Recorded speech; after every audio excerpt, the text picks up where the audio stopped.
जी, निर्णय कुछ और नामों का जिक्र करें। कुबेर डिंडोरा पिछली सरकार में राज्य मंत्री रहे, इसके बाद कुबेर भाई मनसुख भाई डिंडोर संतरामपुर से विधायक, पिछली सरकार में राज्य मंत्री रहे, आदिवासी समाज का बड़ा चेहरा माने जाते हैं। और निर्णय, एक आप ही के सवाल से मेरा भी सवाल है कि बीजेपी अक्सर कई ऐसे फैसले लेती है जो अचानक सबको चौंका देती है। कहते हैं कि प्रधानमंत्री और अमित शाह क्या सोचते हैं उनके बगल में बैठे व्यक्ति को भी कभी पता नहीं चलता। तो क्या जब आज शपथ ग्रहण समारोह होगा तो कुछ ऐसे चौंकाने वाले नाम भी अचानक आ सकते हैं सामने, या फिर यही 16 कंफर्म है? देखिए अभी जो मेरी जानकारी है उस हिसाब से मंत्रिमंडल का आकार इतना ही रहने वाला है। 16 मंत्री और मुख्यमंत्री भूपेंद्र पटेल, यानी 17 मंत्रियों की कैबिनेट रहने वाली है, ये हमें बताया गया है। लेकिन क्योंकि कल रात से चर्चाएं चल रही हैं, हो सकता है कोई कंसिडरेशन हो, लेकिन अभी जो बताया गया उस हिसाब से यही है कि ये जो कैबिनेट की लिस्ट आई है इसमें, यानी जिन लोगों को अभी तक फोन गए हैं, इसके अलावा किसी और का नाम अभी ऐड होने की पॉसिबिलिटी नजर नहीं आ रही है। और आपको बता दें कि यही चीज जो है ये सबसे बड़ा सरप्राइज है। आज अगर आप देखें इस मंत्रिमंडल को, चूना लगाने वाली कंपनी के आईपीओ में निवेश करके पैसे के नुकसान से आप डर रहे हैं? बेस्ट आईपीओ निवेश करना चाहते हैं? फ्रीडम ऐप को डाउनलोड करें, आईपीओ निवेश में एक्सपर्ट बने।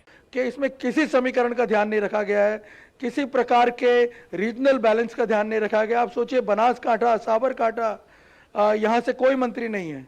आप देखिए उसके बाद जो छोटे जो जिले हैं, अरावली और महिसागर से एक मंत्री है। तो आप इस डायनेमिक्स को समझ नहीं पाएंगे। कई ऐसे जिले हैं जहां से मंत्री नहीं है। 33 जिले हैं गुजरात में और टोटल 17 मंत्री हैं, जिसमें अहमदाबाद से 2 मंत्री हैं, सूरत से 2 मंत्री हैं। तो आप समझिए कितने सारे जिले ऐसे हैं जहां से कोई मंत्री नहीं। और जबकि इस बार बीजेपी को हर जिले ने जबरदस्त जीत दी है। तो इसलिए कई बार आपने देखा होगा, ट्रेडिशनल वे में जब आप एनालाइज करते हैं तो आप उन पॉलिटिकल कंसिडरेशंस को भी ध्यान में रखते हैं कि हर जिले का रिप्रेजेंटेशन हो जाए, हर समाज का रिप्रेजेंटेशन हो जाए। मैं हैरान हूं इस लिस्ट को देख करके, एक भी ठाकुर समाज का प्रतिनिधि नहीं है यहाँ पे। जबकि ऐसा नहीं है कि ठाकुर कैंडिडेट जीत करके नहीं आए हैं। अल्पेश ठाकुर के नाम की बहुत चर्चा हो रही थी कि काफी बड़े नेता हैं ठाकुर समाज के, लेकिन उनका नाम नहीं है इस लिस्ट में। हो सकता है कि बाद में कंसिडर किया जाए या फिर उनको और अभी टेस्ट किया जाए, उसके बाद उन्हें चांस दिया जाए। आप देखिए इतने बड़े मंत्री थे जीतू वाघानी, उनका नाम नहीं है लिस्ट में। पिछली सरकार में एजुकेशन मिनिस्टर थे, गुजरात पार्टी के अध्यक्ष रह चुके हैं उससे पहले, लेकिन इस लिस्ट में उनका नाम नहीं है। तो ऐसे बहुत, जयेश रादड़िया का नाम नहीं है, बड़े पाटीदार नेता हैं। देखिए 5 पाटीदार मंत्री हैं, लेकिन जयेश रादड़िया जिसको कि इस टाइम एक इन्फ्लुएंशियल पाटीदार नेता के तौर पे प्रोजेक्ट किया जा रहा है जगह जगह, उनका नाम नहीं है इस लिस्ट में। और मजे की बात यह है कि इस वक्त बीजेपी के अंदर किसी भी नेता की ये ताकत नहीं है कि वो इस फैसले का विरोध कर सके। आप देखिए जो मैंडेट मिला है, सबसे बड़ी बात क्या है यहाँ पे कि मैंडेट जो मिला है, इतना बड़ा मैंडेट, इतना अप्रत्याशित मैंडेट। और हैरानी की बात यह है कि कोई कैंडिडेट जो है वो ये क्लेम नहीं कर सकता कि मेरी वजह से ये आया है। सब जानते हैं नरेंद्र मोदी के चेहरे पे ये मैंडेट आया है और नरेंद्र मोदी की सोच के हिसाब से ही अब चलना पड़ेगा। और सबसे अच्छी बात यह है कि यहाँ पर किसी भी तरह का कोई पॉलिटिकल डिवीजन नहीं है। जिसको जो जिम्मेदारी सौंप दी जाती है वो उसको बहुत ही बखूबी उस जिम्मेदारी को निभाता है।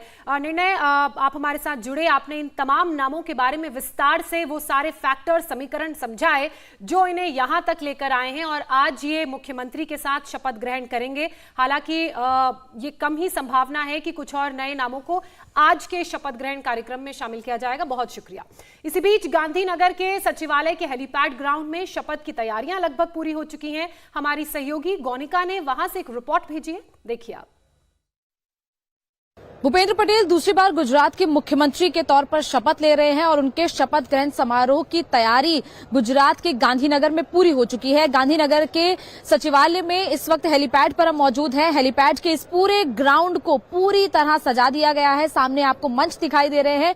ये वो मंच है जिस मंच से एक इतिहास बनेगा। इतिहास इसीलिए क्योंकि 27 साल की एंटी इनकम्बेंसी को प्रो इनकम्बेंसी में बदलना कोई बीजेपी से सीखे और बीजेपी ने जिस तरीके से गुजरात में उस एंटी इनकम्बेंसी को प्रो इनकम्बेंसी में बदला है, उसके बाद अब दोबारा से बीजेपी की सरकार गुजरात में बन गई है और 156 सीटों का एक प्रचंड बहुमत के साथ यहां पर बीजेपी यहां पर सरकार बनाने जा रही है और भूपेंद्र पटेल मुख्यमंत्री के तौर पर दोबारा से शपथ लेने जा रहे हैं और उनके साथ साथ 20 से 22 मंत्री भी इस शपथ ग्रहण समारोह में उनके साथ शपथ ले सकते हैं। और जो सामने मंच दिखाई दे रहा है, इस सामने मंच पर राज्यपाल मौजूद रहेंगे, इसके साथ साथ भूपेंद्र पटेल जो शपथ लेंगे। और इस शपथ ग्रहण समारोह इसलिए भी खास है क्योंकि प्रधानमंत्री नरेंद्र मोदी खुद यहां पर इस शपथ ग्रहण समारोह का हिस्सा बनेंगे, गृह मंत्री अमित शाह पहुंचेंगे, बीजेपी के राष्ट्रीय अध्यक्ष जेपी नड्डा पहुंचेंगे और उसके साथ साथ तमाम गणमान्य लोग, बीजेपी के तमाम नेता, तमाम ऐसे एमपीज एमएलएज जो कि बीजेपी के हैं, वो यहां पर इस शपथ ग्रहण समारोह में शामिल होंगे।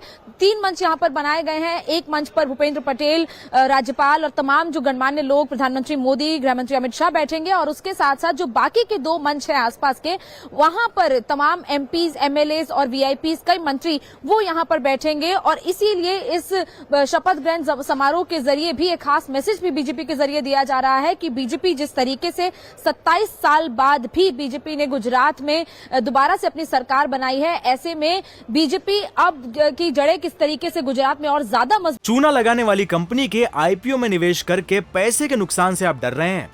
बेस्ट आईपीओ निवेश करना चाहते हैं? फ्रीडम ऐप को डाउनलोड करें, आईपीओ निवेश में एक्सपर्ट बने। मजबूत हो गई हैं, उसकी झलक भी इस बार के चुनाव में साफ तौर पर देखने को मिली है। हजारों लोगों के बैठने की यहाँ पर कैपेसिटी है।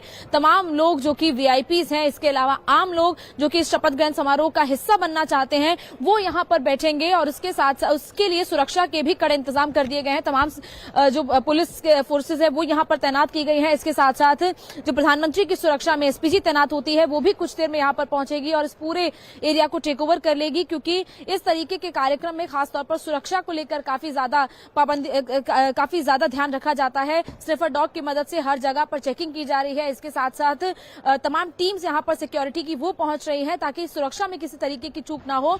इसके साथ साथ एलईडी स्क्रीन भी यहां पर लगाई गई हैं। जो लोग पीछे बैठकर शपथ ग्रहण समारोह को देखेंगे, उनको अगर आगे की तस्वीरें साफ ना दिखाई दे तो उनके लिए, उनकी सहूलियत के लिए एलईडी स्क्रीन भी लगाई गई हैं ताकि एलईडी स्क्रीन के जरिए उनको आगे का नजारा साफ तौर पर दिख पाए। तो ये खास तैयारियां जो हैं, जो बीजेपी ने इस बार गुजरात में शपथ ग्रहण समारोह के लिए की हैं।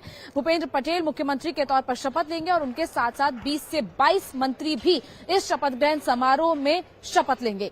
इंडिया टीवी हर वक्त हर जगह डाउनलोड करने के लिए सर्च करें India TV news Google play store या ऐप स्टोर पर।